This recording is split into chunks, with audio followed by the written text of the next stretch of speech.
Pour sa rentrée, François Hollande est notre invité ce soir. Bonsoir et à tout à l'heure. Marine Le Pen nous répondra. Elle est notre invitée ce soir. Bonsoir et à tout à l'heure. Alors, une nouvelle posture. Vous voulez durcir la campagne. Est-ce que ça signifie que jusqu'à présent, elle manquait de punch? Chaque étape a sa logique. J'ai connu les primaires. J'en suis sorti vainqueur. Ensuite, j'avais à préparer la phase qui va s'ouvrir, c'est-à-dire la confrontation. Nous sommes à 110 jours. 110 jours, c'est très court du premier tour. Donc je veux être dans la clarté, dans la netteté, dans la simplicité dans mon rapport avec les Français. J'ai à les convaincre.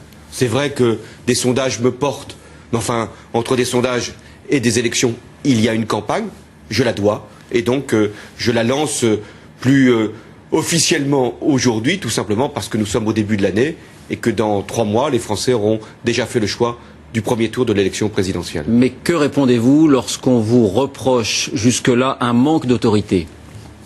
Si il s'agit d'autoritarisme, je laisse ça à celui que vous connaissez. Vous croyez que j'en serais là, candidat à l'élection présidentielle pour le Parti socialiste et les radicaux de gauche, si je n'avais pas une force de caractère? Pensez que ça a été simple, le parcours qui a été le mien depuis tant d'années? Croyez que je n'ai pas lutté, imposé mon point de vue? Si je n'ai pas à un moment fait prévaloir ma ligne politique? Si je suis aujourd'hui candidat devant les Français, c'est parce que j'ai fait tout ce chemin. Et aujourd'hui, je ne me laisserai pas détourner. Et je ne me laisserai pas impressionner par Nicolas Sarkozy, qui d'ailleurs essaye d'éviter et la campagne, présente ses vœux. Mais moi, je ne m'adresse pas par des vœux aux Français. Je dis aux Français ce que je veux pour mon pays. Depuis quelques jours, les plans sociaux font la une. Si vous étiez au pouvoir, que feriez-vous pour 6 francs? Est-ce que vous investiriez l'argent public dans cette entreprise? Monsieur, ça fait des mois, et même dès que nous avons été élus au Conseil régional, que nous avons défendu l'idée que la SNCF devait recapitaliser 6 France. Il n'y a qu'un malheur, c'est que les socialistes et les gens de l'UMP ont imposé aux Français un traité, qui est le traité de Lisbonne, qui interdit à l'État d'avoir une action stratégique et de venir au soutien des entreprises ou des secteurs économiques qui sont en difficulté. Et voilà aujourd'hui cette classe politique qui pleure des larmes de crocodile, qui se balade avec sa boîte de Kleenex en bandoulière, alors que je vous le dis très solennellement ce soir, ce sont eux qui sont responsables du chômage. Eux qui sont responsables de la délocalisation, c'est le modèle économique ultralibéral qu'ils ont défendu à tout prix et mis en œuvre depuis 30 ans, et c'est la raison pour laquelle ma solution passe par la rupture avec ce système, avec ce modèle ultralibéral. Il faut mettre la France à l'abri de la crise, et pour cela, il faut mettre en place un patriotisme économique et un patriotisme social. Mais est-ce que vous vous revendiquez toujours comme un candidat ou un futur président, si vous êtes élu, normal? Mieux vaut être normal qu'anormal. Je vous donne ce conseil pour le choix que vous aurez à faire. Il vaut mieux avoir un président stable, cohérent, constant, capable de rassembler, de réconcilier les Français. Moi, je ne veux pas de la France que je regarde aujourd'hui, qui est divisée, qui est heurtée, qui est affaiblie. J'ai à redresser la France. C'est une lourde tâche. Je ne le ferai que si les Français sont mobilisés et unis dans la justice. S'il n'y a pas de justice, il n'y aura pas d'effort partagé. Et enfin, je veux lever une espérance, celle de la jeunesse. C'est vrai, on parle de rêve. C'est difficile de parler effectivement de rêve quand il y a la réalité qui est aussi dure, aussi implacable, avec le chômage qui a augmenté d'1 million de personnes depuis le début du mandat de Nicolas Sarkozy. Mais je le fais parce que c'est le rêve français. C'est-à-dire cette grande idée qui voulait que nos enfants vivent mieux que nous et qui s'est à un moment arrêtée. Eh bien, je veux la reprendre. Pour vous, Marine Le Pen, l'État doit intervenir chaque fois qu'une grande entreprise est en difficulté et que des centaines d'emplois sont en jeu. Il faut d'abord que l'État mette en place les conditions pour que nos entreprises ne soient pas mises en concurrence déloyale avec des entreprises de pays étrangers. Il faut mettre un protectionnisme intelligent à nos frontières. Il faut nous préserver de cette concurrence déloyale. Nos entreprises ont des capacités fantastiques. Nos travailleurs sont les meilleurs du monde. Bon. Mais moi, je veux acquérir cette compétitivité dont on nous parle tant grâce à le retour à la monnaie nationale, puisque c'est ça le gros handicap de notre économie, et pas grâce à des plans de rigueur successifs, dont le troisième est la TVA patronale que M. Sarkozy va mettre en œuvre, parce qu'elle n'est pas du tout sociale. Alors on entend beaucoup ça, des propositions financées, chiffrées, budgétées. Quand? D'abord des propositions, je n'ai cessé d'en faire depuis que je suis candidat. Candidat d'abord dans les primaires et puis à l'élection présidentielle. Ce que j'ai dit sur la jeunesse, le contrat de génération, sur les moyens qu'il faut donner à l'éducation nationale. J'ai dit aussi que le redressement financier était indispensable et qu'il se ferait avec une réforme fiscale qui fusionnera l'impôt sur le revenu et la CSG, mettra le même barème pour les revenus du travail que pour les revenus du capital. J'ai dit ce qu'il y avait aussi à faire pour donner un redressement productif. Parce que s'il n'y a pas de croissance, s'il n'y a pas de production supplémentaire, mais comment pourra-t-on faire pour donner à ceux qui attendent un emploi une perspective d'embauche dans les propositions? Et donc ce que j'aurai à faire, et je le présenterai à la fin du mois, c'est un projet qui mettra en cohérence dans la limite des moyens qui nous sont permis par le moment. Rappel pour ceux qui nous écoutent, la TVA sociale, c'est une partie des charges qui pèsent sur l'emploi pour financer la protection sociale. On les transfère sur la TVA en augmentant un peu la TVA. Vous êtes contre? Pourquoi? Non, oui, bien sûr. C'est la TVA patronale. Vous voyez, c'est le troisième plan de rigueur et le plus dur et celui qui va être le plus terrifiant pour les classes populaires, pour les classes moyennes et pour les retraités. Parce qu'il va toucher tout le monde. Imaginez quand même qu'ils envisagent... C'est pas une bonne chose d'alléger les charges sur l'emploi? Non, attendez. Ils augmentent de 3 points la TVA. C'est 15% d'augmentation de la TVA. Vous imaginez ce que ça va donner sur le pouvoir d'achat de ceux qui sont les plus modestes et qui les a aujourd'hui, et même les classes moyennes qui n'arrivent pas à s'en sortir. La réalité, c'est que l'allègement de charges ne sera pas sur les cotisations salariales, ce qui permettrait d'augmenter les salaires nets. Alors on dit que ce serait aussi sur les cotisations salariales. Oui, on dit. On souffle beaucoup, il faut bien le dire, dans un instrument assez long avec des trous qui s'appelle un pipeau. Bon, la réalité, c'est qu'il va y avoir un allègement de charges pour les grandes entreprises qui, d'ailleurs, se portent mal. Votre reportage vient de le montrer, qui ont bien bénéficié de la crise financière, et pour cause, Monsieur Pujadas. Le mondialisme et le modèle ultralibéral et de libre-échange profitent effectivement à 1%. Ces 1%, c'est la caste politique et ce sont leurs amis qui sont les grandes entreprises du CAC 40. Donc il y aura bien un nouveau projet François Hollande. Il y a le projet du Parti Socialiste, je m'en inspire, je suis socialiste.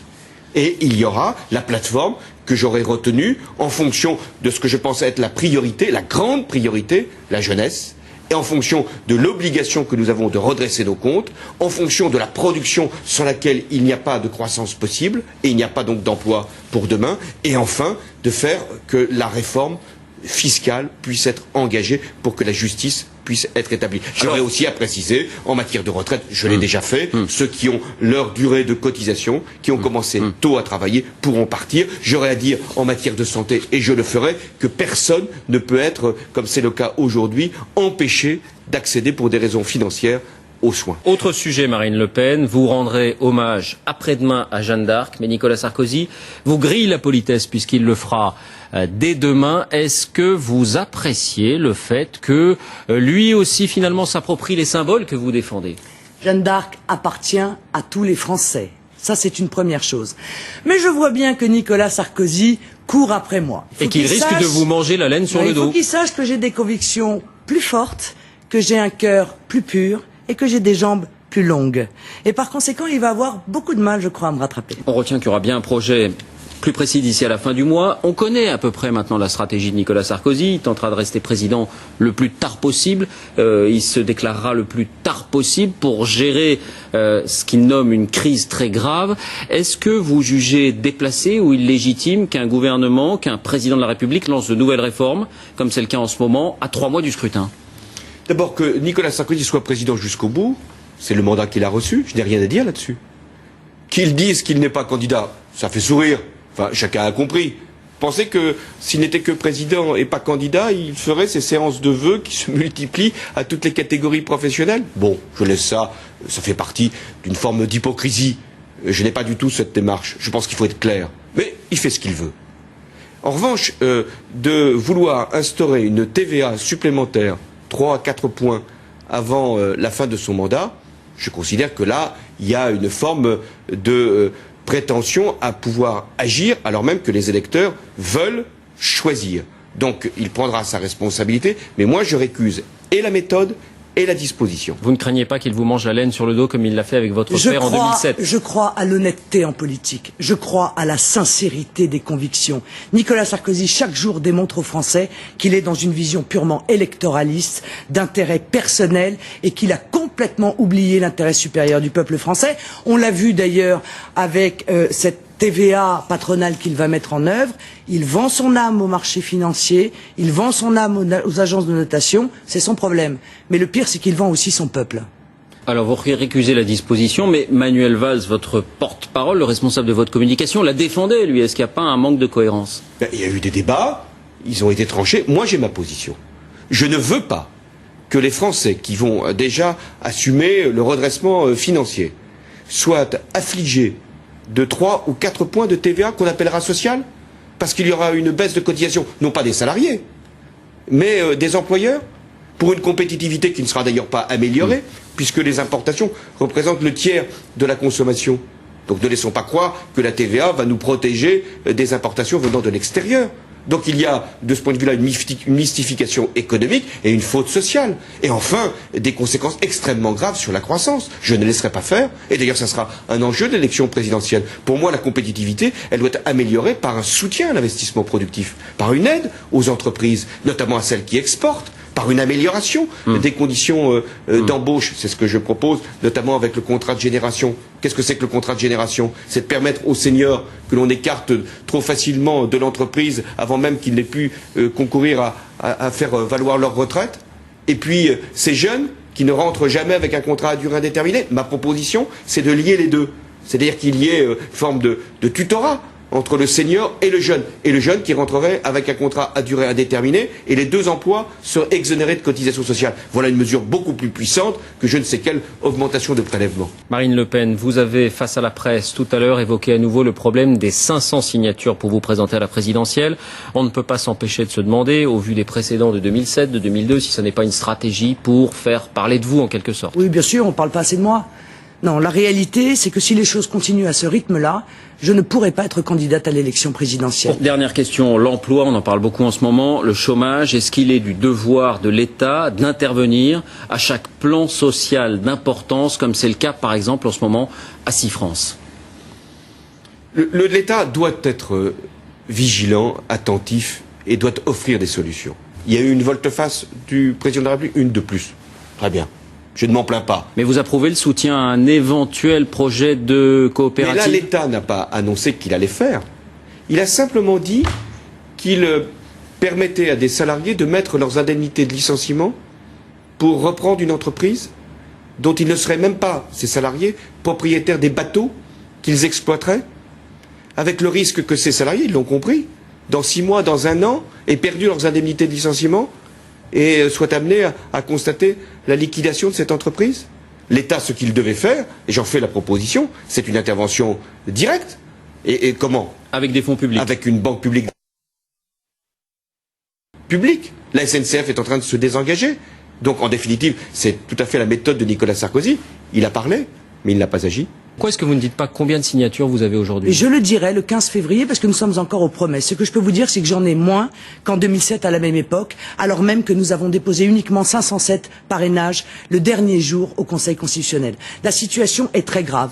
Et l'UMP et le PS ne tiennent pas à ce que je sois candidate, Monsieur Pujadas, parce que c'est une évidence pour tout le monde. La seule qui est capable, en réalité, la seule candidate véritablement qui s'oppose au système et qui est capable d'être au second tour, c'est moi. Et donc tout sera fait pour m'empêcher d'être candidate. Ce scandale démocratique pourrait être réglé très simplement. Il suffirait de rendre anonymes les parrainages, puisqu'aujourd'hui les maires sont victimes de pression, sont victimes de critiques en permanence dans un système qui a été dévoyé. On publie leurs noms uniquement pour pouvoir faire pression sur eux. Cette situation ne peut plus durer. J'en appelle aux Français, j'en appelle aux élus, j'en appelle aux maires, et y compris aux élus de l'UMP et du PS, parce qu'ils sachent une chose, c'est que si je ne suis pas candidate à l'élection présidentielle... Vous en doutez vraiment? Oui, mais bien sûr, j'ai des inquiétudes. Non seulement la France, évidemment, apparaîtra comme ayant tourné la page de la démocratie, mais le président qui serait élu dans ces conditions serait évidemment complètement illégitime. Merci François Hollande d'avoir accepté notre invitation ce soir. Merci Marine Le Pen d'avoir répondu à nos questions aujourd'hui pour votre rentrée politique.